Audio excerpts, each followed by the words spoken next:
We're starting to see fanboys come out of the woodwork to declare their counterculture dismissal of the first Avengers, claiming things like it's poorly written, the pacing is too slow, they spend way too much time on the helicarrier, it's a dumb, overblown action schlockfest, you get the idea. And finally, with the topic at hand, I have an excuse to say this. It is perfectly okay and even a good thing that the Avengers was, in one description, a really big party. That's exactly what it needed to be. It was a celebration. We were cheering over the fact that not only did Marvel have the balls to do this at all, but that it worked, that the characters felt natural alongside each other on screen, that it never felt like this wasn't all worth it, that Hollywood was finally trusting that audiences could accept continuity-driven shared universes in films. But it wasn't just that, it was also just a really good movie that knew exactly what it was doing and could stand well on its own. It had a good sense of pacing, great attention to detail, and a confident, light-hearted spirit. Sure, it had the big third-act city battle often associated with brain-dead mainstream movie-going appeasement, but that's the thing, the Avengers was better than those. The Avengers was smart. It earned that finale through rich revealing dialogue, a nuanced screenplay, and well-written characters bursting with their own individual personalities and sub-stories. Never mind that when we did finally get to all the action, it was an onslaught of appropriately badass hero shots that splash pages were made for. There was always this admirable, effortless simplicity to the whole thing. It just worked. It had a special kind of attitude where the movie was celebrating its own existence by putting all the money up on screen, simply letting the material speak for itself, and inviting us to celebrate right alongside them. It was, and still is, a huge amount of fun. Which is why I feel there was an unfair disadvantage going against Avengers Age of Ultron right from the start. It was never going to have that same magic of seeing these characters on screen for the first time, and nor was it going to be as simple in retrospect as the first try. Whereas Avengers' main aspirations surrounded concluding all that build-up from Phase 1 with an elaborate fireworks display, Age of Ultron now demands a weightier, more emotionally complicated narrative to really prove if this series has what it takes, or reveal that the first entry really was just a one-hit wonder. But not just that, it also has to act as the big in-between checkpoint of the series, so not only juggling a more complex story than the first, but also serving as a sequel to the first film, all of Phase 2, and also has to lay down the groundwork to be further paid off in Captain America Civil War, Avengers Infinity War, Thor Ragnarok, and Black Panther in Phase 3. It's quite a list of things to accomplish, and while it may not necessarily set the stage for a better movie, it certainly sets the stage for a good one regardless. Despite the flaws, when all is said and done, Age of Ultron is still a good movie, bursting with solid writing, a thematically ambitious story, and such sprawling spectacle that I can't not recommend that you go and see this film right now. It's chock full of those hero shots, splash page, moments you saw in the first movie. Anyone with fears of this being too dark and moody of an entry into the series will be pleased to find that it never forgets the kind of universe it's setting, keeping all the quips and humorous dialogue intact. The overall story concepts are challenging ones, there are moments of genuine profoundness and beauty where the movie really does become something else entirely. It never stops being interesting, it never stops being entertaining, it's a good movie. At the same time as all that, I really feel like I could benefit from about 4 more viewings, and therein lies the big problem. Age of Ultron has too much in it. This is a flaw I don't necessarily want to hold against the movie. As I said, its list of goals to achieve is a long one, and more or less originates from the needs of other movies in the cinematic universe, but it is unfortunately the big thing that sticks out to me when reflecting on it. While I personally think Whedon does a masterful job to try and make it all fit together as best he can, it does mean that the structure and pacing is nowhere near as effortless this time round, as much as it is choppy and awkward in areas, and comes off more like it's trying really hard to perfectly fit the puzzle pieces together without losing any cohesion. This means the film rarely provides significant breaks for the average viewer to catch their breath. I'm not sure if the story entirely makes sense, and I can't lie, just thinking about the thing as one tangible whole and trying to reach a verdict without instead just seeing a big hodgepodge of individual plot points and moments makes my brain hurt.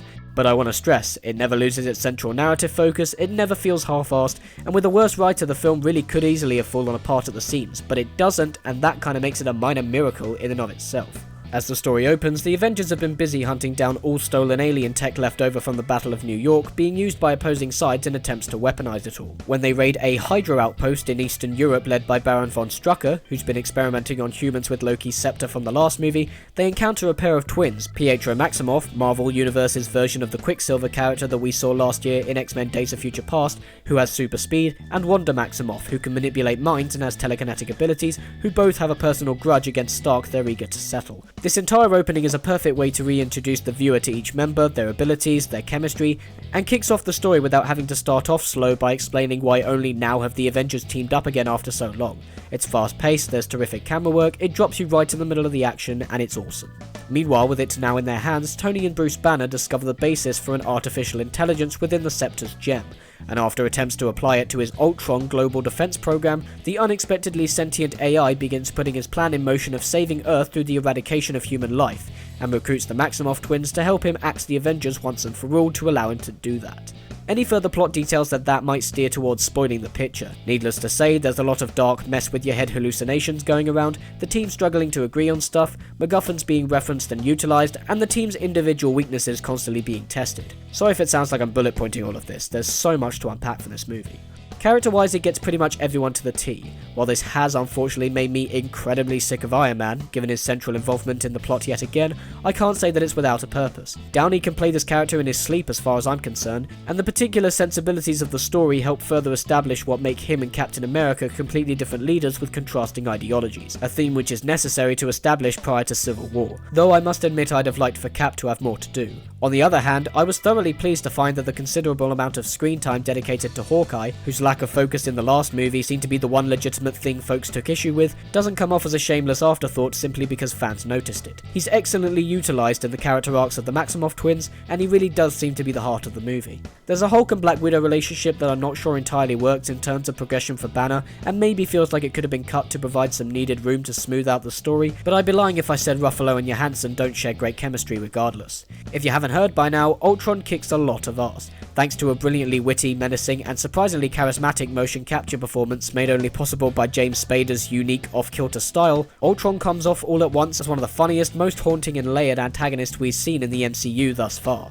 Whereas I expected a very dry, monotone type of villain, his origin gives you the sense that he's unintentionally inherited some very similar mannerisms from Stark, which further draws attention to the fact that he's trying so hard to wipe out humanity, yet is arguably very human himself. Whether or not that exposes the character's motivation to be complete bullshit, or is in fact just one of the more subtle, complex ideas the film hints at, I can't really tell, but it's always interesting when he shows up. And while I doubt it was ever really in question, Age of Ultron also manages to offer some of the best action set pieces we should find ourselves experiencing this year. As said previously, the movie couldn't have had a more fitting opening, but I must say also that the Hulkbuster sequence highlighted in the trailers featuring a mind-controlled Banner is easily the best possible version of itself it could have been. It somehow manages to hit every emotional hotspot possible. It's serious, momentarily sad, sometimes funny, but the sense of threat never gets lost in the shuffle, and it never becomes a dumb, heroes fighting each other moment just for expediency or fan service. While the movie unfortunately can't quite escape the hundreds of disposable enemies third act device from the first, this time I get the sense that Whedon really didn't like what he saw in Man of Steel, and has put considerable effort into establishing that the Avengers are superheroes here to save innocent civilians. And while the first film flirted with this idea also, it's nice to see that mentality take centre stage this time round. Structurally, you get the sense that there's been a lot cut out for the admittedly awkwardly implemented Thor side story, which serves for both sequel baiting purposes and a setup for Paul Bettany's Jarvis turned Vision, but on the other hand, it's great seeing him with a more commanding serious role and reminding us we're in an entire universe as opposed to one world.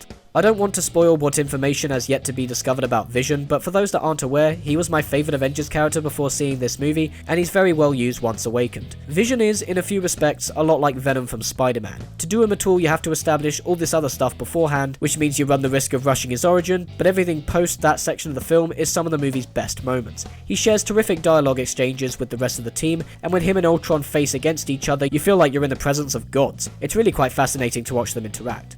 There are, besides the cramped nature of it all, a few things that still don't quite make sense. It's likely Vision's presence will upset the machinery of the whole thing for those that aren't familiar with the character. It's never really properly explained just what he is, and his powers are never fully fleshed out, a problem he shares with the big bad. At points I even noticed Ultron levitating bits of the Earth. When was that a thing? And I suppose it's worth also mentioning that Tony Stark's supposedly game-changing development in Iron Man 3 seems to be largely ignored here. But hey, why question a good thing?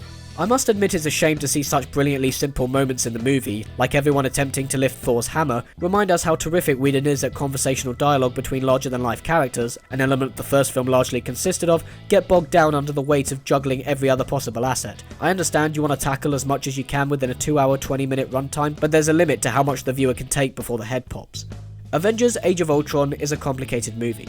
My first instinct is to say it's an amazing oddity for still working despite the problems, and that really is a testament to how good a writer Whedon is, but I can't pretend that this hasn't been an increasingly difficult review to write simply based on how too jam-packed it is. It's still mighty entertaining, there are plenty of moments that shine, the dialogue is tremendous, the cast is still stellar, and yeah, this will probably be one of the best action movies of the year. But one of the big reasons the first film worked so well was down to its simplicity. Put the heroes in the same room, establish the threat, let them interact with one another, and fight the bad guys. Age of Ultron is the complete 180 opposite from that, aspiring to be something more thematically, which I can't fault the picture for trying to do, but with the similar narrative shortcomings that have let other superhero movies down due to franchise maintenance and too many characters. But it still somehow manages to provide just the right amount of connected tissue in between to save it, so what can I say? Sometimes it's brilliant, sometimes it's good, sometimes it doesn't quite work. Point is, I don't see a movie. I see a collection of scenes and moments, and that's why I'm a little disappointed. Oh well, perhaps things will change on a second viewing. Cheers for watching guys, and as always if you like this video, you can subscribe to my channel.